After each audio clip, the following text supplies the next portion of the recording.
Can festival പുരസ്കാരം കിട്ടിയ അംഗീകരിക്കപ്പെട്ട ഇന്ത്യൻ സിനിമയെയും അതിൻ്റെ സംവിധായകയെയും കുറിച്ചാണ്. പായൽ കപ്പാടിയ ഇന്നിപ്പോൾ പ്രധാനമന്ത്രി അടക്കമുള്ള ആളുകളാൽ അതിൻ്റെ സംവിധായിക ആദരിക്കപ്പെടുകയും അഭിനന്ദിക്കപ്പെടുകയും ചെയ്യുന്നു. പക്ഷേ പൂനെ ഫിലിം ഇൻസ്റ്റിറ്റ്യൂട്ടിൽ പഠിക്കുമ്പോൾ അവിടെ രാഷ്ട്രീയക്കാരെ കൊണ്ടുവന്ന് തലപ്പത്ത് നിയോഗിക്കുന്നതിനായിട്ടുള്ള സമരം നടത്തുകയും ആ സമരത്തിൻ്റെ പേരിൽ കേസെടുക്കപ്പെടുകയും ചെയ്ത 10-35 പേരിലൊരാളാണ് പായൽ കപ്പാടിയ.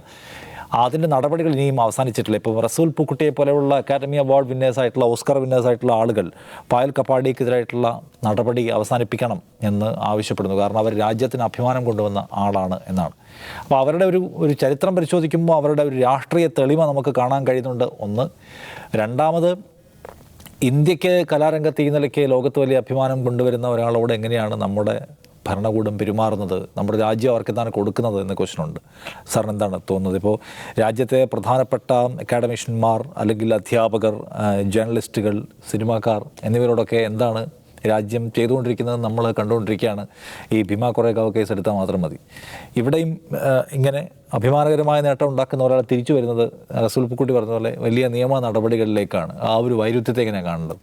അതെ, ജൂൺ 26-നാണ് അടുത്തതായി പായൽ പൂനെ കോടതിയിൽ ഹാജരാവേണ്ടത്. ഇപ്പോഴത്തെ അവസ്ഥയിൽ അവർക്ക് നേരിട്ട് ഹാജരാവുന്നതിൽ നിന്ന് ഇളവ് കിട്ടുകയാണെങ്കിൽ അത് വേണ്ടി വരില്ല എന്നുള്ളത് മാത്രമേ ഉള്ളൂ. അവർ മാത്രമല്ല, അവരോടൊപ്പം തന്നെ 10-35 പേര് ഇപ്പോൾ കേസിൽ കുടുങ്ങി. അവിടെ വിദ്യാർത്ഥികൾ 2015 കാലഘട്ടത്തിൽ അവിടെ നടന്ന പ്രക്ഷോഭത്തിൽ പങ്കെടുത്തതിൻ്റെ പേരിൽ ഇപ്പോൾ നിയമ നടപടികളിൽ കുടുങ്ങിക്കിടക്കുകയാണ്. അത് ആ പ്രക്ഷോഭം നമ്മൾ ഓർക്കേണ്ടതാണ്. കാരണം നരേന്ദ്രമോദി പ്രധാനമന്ത്രിയായി അധികാരത്തിൽ വന്നതിന് തൊട്ട് പിന്നാലെ അടുത്ത വർഷം നടന്ന ഒരു സമരമാണ്. 139 ദിവസത്തോളം സമരം നീണ്ടു നിന്നു. പക്ഷേ വിജയമുണ്ടായില്ല. അദ്ദേഹത്തിൻ്റെ കാലാവധി അപ്പോഴേക്ക് തീരും. ഗജേന്ദ്ര ചൗഹാൻ എന്ന ഒരു നടനെയാണ്, മഹാഭാരതമാണ് മഹാഭാരത സീരിയലിൽ അഭിനയിച്ചു എന്നുള്ള ഒറ്റ കാരണം കൊണ്ട് തലപ്പത്ത് കൊണ്ടുവന്ന് വയ്ക്കുകയും അതും വലിയ വലിയ സംവിധായകർ, പ്രതിഭാധനരായ സംവിധായകർ നേതൃത്വം നൽകിയിരുന്ന ഈ അക്കാഡമിയുടെ ഇൻസ്റ്റിറ്റ്യൂട്ടിൻ്റെ തലപ്പത്ത് കൊണ്ടുവച്ചു. അപ്പോൾ ആ ഇൻസ്റ്റിറ്റ്യൂട്ടിൻ്റെ പാരമ്പര്യം നിലനിർത്തുകയും അല്ലെങ്കിൽ അതിൻ്റെ അക്കാഡമിക് അന്തരീക്ഷം ഏറ്റവും ഗംഭീരമായി കൊണ്ടുപോവുകയും ചെയ്യേണ്ട ഉത്തരവാദിത്തം ഏറ്റെടുത്തുകൊണ്ടാണ് ഈ വിദ്യാർത്ഥികൾ അതിനെതിരെ സമരം നയിച്ചത്. അല്ലാതെ അവരേതെങ്കിലും ഉദ്യോഗസ്ഥർക്കെതിരെ അവർക്ക് സമരം ചെയ്യേണ്ട കാര്യമൊന്നും ഉണ്ടായിരുന്നില്ല അവിടെ. പക്ഷേ ഇങ്ങനെയൊരു ഇടപെടൽ ഉണ്ടായപ്പോൾ അതിനെ എതിർത്തുകൊണ്ട് അവർ സമരത്തിനിറങ്ങുകയും ഈ പറയുന്ന പായൽ കപ്പാടി ഉൾപ്പെടെയുള്ള ഇത്രയും വിദ്യാർത്ഥികൾ നമുക്ക് അറിയാം, ആ വിദ്യാർത്ഥികൾ മുഴുവൻ സമരത്തിൽ ദീർഘനാൾ ഉണ്ടാവുകയും ചെയ്തു. അവിടെ നിന്ന് 2018 പുറത്താക്കപ്പെടുകയാണ്. ഈ സ്കോളർഷിപ്പ്, ഇവരുടെ സ്കോളർഷിപ്പ് റദ്ദാക്കിയിട്ട് പുറത്താക്കപ്പെടുകയാണ് പായൽ കപ്പാടിയ. ഒന്ന് ആലോചിച്ച് നോക്കണം. ആ പായലിനെയാണ് ഇന്നിപ്പോൾ അതേ സ്ഥാപനത്തിന് അഭിനന്ദിക്കേണ്ടി വന്നിരിക്കുന്നത്. ഒരു ട്വീറ്റ് ചെയ്ത് അവർ അഭിനന്ദിച്ചിരിക്കുകയാണ്. മാത്രമല്ല, പ്രധാനമന്ത്രി നരേന്ദ്രമോദി തന്നെ അഭിനന്ദിക്കേണ്ടി വന്നിരിക്കുകയാണ്. ലജ്ജാകരം എന്നാണ് പറയുന്നത്. അതിനകത്ത് കുറച്ചൊരു ലജ്ജ പ്രധാനമന്ത്രിക്കായാലും തോന്നാവുന്നതാണ്. കാരണം എന്താണ് അന്നവിടെ നടന്നത് എന്നതിൻ്റെ രാഷ്ട്രീയം ആർക്കും അറിയാത്തതല്ല. അപ്പോൾ ആ രാഷ്ട്രീയം മനസ്സിലാക്കി അതിനോട് പൊരുതിയ ഒരാളെ അന്ന് ഒരുപക്ഷെ അന്നത്തെ തെറ്റെങ്കിലും ഏറ്റു പറഞ്ഞുകൊണ്ട് ചെയ്യേണ്ടിയിരുന്നു അത്. അല്ലെങ്കിൽ ഇപ്പോൾ ഈ കേസിലേക്ക് അവരെ ഇപ്പം ഇങ്ങനെ ഒരു കേസിലേക്ക് അവർ വന്ന സാഹചര്യം മനസ്സിലാക്കി അതിനൊരു കറക്റ്റീവ് മെഷർ എന്തെങ്കിലും എടുത്തുകൊണ്ട് വേണമായിരുന്നു അത് ചെയ്യേണ്ടിയിരുന്നു. ഇനി ഒരുപക്ഷെ തിരിച്ചു വന്നു കഴിയുമ്പോഴേക്കും ഒരുപക്ഷെ അങ്ങനെ എന്തെങ്കിലും നീക്കം ഉണ്ടാവാതിരിക്കില്ല. നമ്മൾ കണ്ടത് പായൽ കപ്പാടി അങ്ങനെ പെട്ടെന്ന് ഒരൊറ്റ സിനിമയിൽ വന്നതല്ല. ഇതിനു മുമ്പ് അവർ സിനിമ എടുത്തിട്ട് കാനിൽ തന്നെ പോയിട്ടുണ്ട്. ആ സമയത്ത് ഇൻസ്റ്റിറ്റ്യൂട്ട് അവരെ സഹായിക്കുകയൊക്കെ ചെയ്തു പിന്നീട്.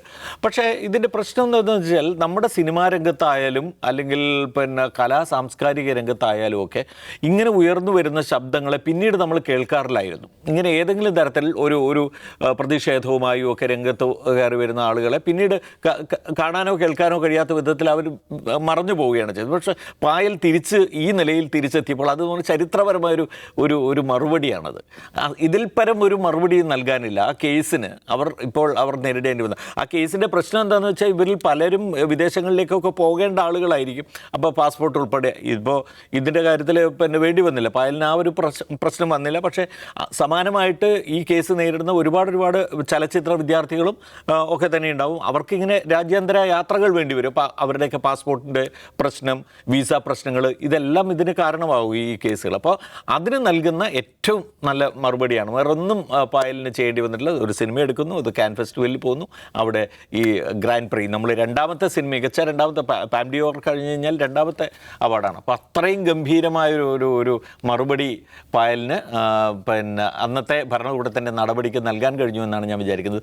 കേസ് ഒരുപക്ഷെ ഒഴിവാക്കപ്പെടുമായിരിക്കും, പക്ഷേ പായലിന് നമ്മൾ ഇപ്പോൾ ഈ സിനിമ സംവിധായിക എന്ന നിലയിൽ മാത്രമല്ല, ആ പോരാട്ടത്തിലെ ഒരു അംഗം ആയിരുന്നു എന്ന നിലയിൽ കൂടി മനസ്സിലാക്കുമ്പോൾ നമുക്ക് കുറച്ചുകൂടി സന്തോഷം തോന്നുന്നു. ഓക്കെ, രാജ്മിസ് തോന്നുന്നു 2014 നരേന്ദ്രമോദി അധികാരത്തിൽ വരുമ്പോൾ ആ സർക്കാരിനെ സംബന്ധിച്ച് വലിയ ഭൂരിപക്ഷമുണ്ട്. പക്ഷേ അവർ നേരിട്ട ഏറ്റവും വലിയ ക്രൈസിസ് എന്താണെന്ന് വെച്ചാൽ ഹ്യൂമൻ റിസോഴ്സ് ഷോർട്ടേജാണ്.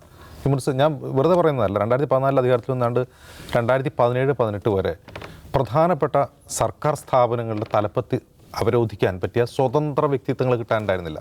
ഇപ്പോൾ ഉദാഹരണത്തിന് ഹിസ്റ്റോറിക് റിസർച്ച് കൗൺസിൽ പോലെ, അല്ലെങ്കിൽ ഫിലിം ഇൻസ്റ്റിറ്റ്യൂട്ട് പോലെ ഇങ്ങനെയുള്ള പ്രധാനപ്പെട്ട സ്ഥാപനങ്ങൾ, അവിടെ പൊളിറ്റിക്കൽ നിയമനം പറ്റില്ല. അവിടെ എന്താ വേണം? ഈ രംഗത്ത് ക്രെഡൻഷ്യൽ വേണം. ഈ രംഗത്ത് ക്രെഡൻഷ്യൽ ഉള്ള ആളെ കൊണ്ടുവന്ന് നോക്കിയാൽ ആളില്ല. അങ്ങനെ ആളില്ലാതെ വന്നപ്പോഴാണ് ഗജേന്ദ്ര ചൗഹാനെ കൊണ്ടുവന്ന് പ്രതിഷ്ഠിച്ചത്. അപ്പോൾ എന്താണ് ഗജേന്ദ്ര ചൗഹാൻ്റെ ക്രെഡൻഷ്യൽ? പൂനെ ഫിലിം ഇൻസ്റ്റിറ്റ്യൂട്ടിൻ്റെ പ്രസിഡന്റ് ആവാനുള്ള ക്രെഡൻഷ്യൽ എന്താണെന്ന് ചോദിച്ചാണ് വിദ്യാർത്ഥികൾ സമരത്തിൽ ഇറങ്ങിയത്. ആ ചോദ്യം അപ്രസക്തമായിരുന്നില്ല. പക്ഷേ സർക്കാരിന് മുമ്പിലുള്ള പ്രശ്നം എന്താണെന്ന് വെച്ചാൽ അങ്ങനെ ആരെങ്കിലും വരണ്ടേ, കൊണ്ടു നിർത്താരിലും വേണ്ടേ? ഒരു യൂണിവേഴ്സിറ്റിയുടെ ചാൻസലറാക്കാനും അല്ലെങ്കിൽ ഒരു ഇൻസ്റ്റിറ്റ്യൂട്ടിൻ്റെ തലവനാക്കാനും ആളെ കിട്ടുന്നില്ല എന്നുള്ളത് സീരിയസ് ആയ ഇഷ്യൂ ആയിരുന്നു. കാരണം ആ കാലത്ത് തന്നെ റിപ്പോർട്ട് ചെയ്യപ്പെട്ടാണ് 136 സ്ഥാപനങ്ങളിൽ ഈ കാലഘട്ടത്തിൽ ആളെ നിയമിക്കാനില്ല, അത് ഒഴിഞ്ഞു കിടക്കുകയായിരുന്നു ആ സ്ഥാനങ്ങൾ. അപ്പോൾ അങ്ങനെ ഒരു സ്ഥലത്തേക്കാണ് ഈ ഗജേന്ദ്ര ചൗഹാനെ കൊണ്ടുവന്നെത്തിയത്. ആ ചോദ്യം പൊളിറ്റിക്കലാണ്. നമ്മളിവിടെ മനസ്സിലാക്കേണ്ട ഒരു കാര്യം, ഈ 2014 മുതൽ 2024 വരെയുള്ള നരേന്ദ്രമോദിയുടെ ഭരണത്തിൽ ഈ പറയുന്ന സോഫ്റ്റ് പവർ എന്ന് പറയുന്ന കലാ സാംസ്കാരിക രംഗത്ത്, ഗവേഷണ രംഗത്ത്, ഗവേഷണ സ്ഥാപനങ്ങളിൽ, ഈ സ്ഥാപനങ്ങളിൽ ഉണ്ടായിട്ടുള്ള മാറ്റങ്ങളെക്കുറിച്ച് നമ്മൾ നിരവധി തവണ ഡിസ്കസ് ചെയ്തതാണ്.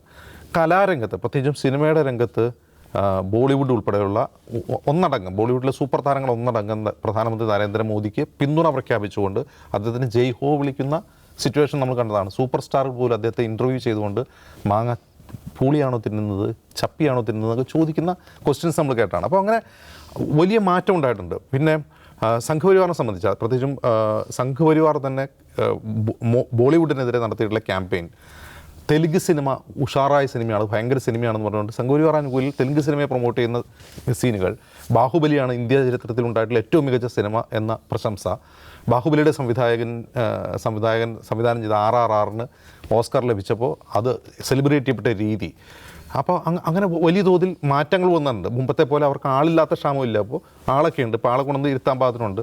അങ്ങനെ ക്ഷണിച്ചാൽ വരുന്ന ആളുകളുണ്ട്. അങ്ങനെ ആളുകൾ മാറിയിട്ടുണ്ട്. അങ്ങനെ ഒരു അസ്പൃശ്യത അവർക്കില്ല. പക്ഷേ ഇവിടെ ഉയർന്ന പായലിൻ്റെ കേസല്ല അതിലെ പ്രശ്നം. പായൽ ചോദിച്ച ചോദ്യം, അന്നത്തെ ചോദ്യം, നിങ്ങൾ ആരെയാണ് അവിടെ പ്രതിഷ്ഠിക്കുന്നത്? ഈ സ്ഥാപനത്തിൻ്റെ ക്രെഡിബിലിറ്റി എന്താണ്? ഈ സ്ഥാപനത്തിൻ്റെ പാരമ്പര്യം എന്താണ് എന്ന് സർക്കാരിനോട് ചോദ്യം ചോദിച്ചൊരു കലാകാരിയാണ്.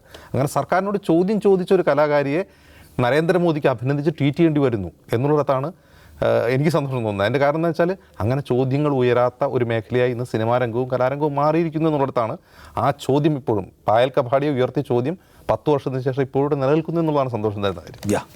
കലയും രാഷ്ട്രീയവും എന്തുമാത്രം ബന്ധിതമാണെന്ന്, അതിൻ്റെ പവർ എന്താണെന്ന് നമുക്ക് മനസ്സിലാക്കിയ ഒരു എപ്പിസോഡാണ്, തന്ന ഒരു എപ്പിസോഡാണ് ഇത്.